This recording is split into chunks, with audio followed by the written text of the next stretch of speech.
Hello viewers, আসসালামু আলাইকুম। আজকে আমি আপনাদের বাদামের নকুল দানা বানিয়ে দেখাবো। চলুন রেসিপিটি শুরু করা যাক।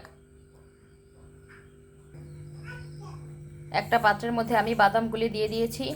এখন আমি বাদামটা টেলে নিচ্ছি।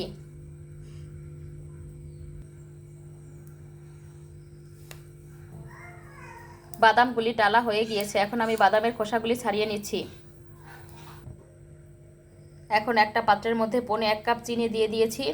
এখন আমি একটু পরিমাণ পানি দিয়ে দিচ্ছি, সামান্য পরিমাণে, চিনিটা গলার জন্য।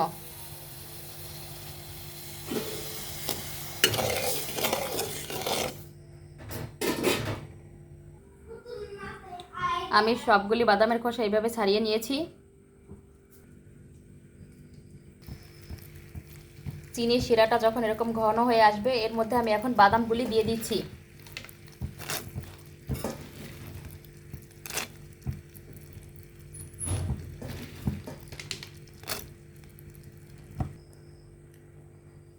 বাদামের কটকটিটা পুরোপুরি রেডি হয়ে গিয়েছে। এখন আমি একটা পাত্রের মধ্যে নামিয়ে নিচ্ছি।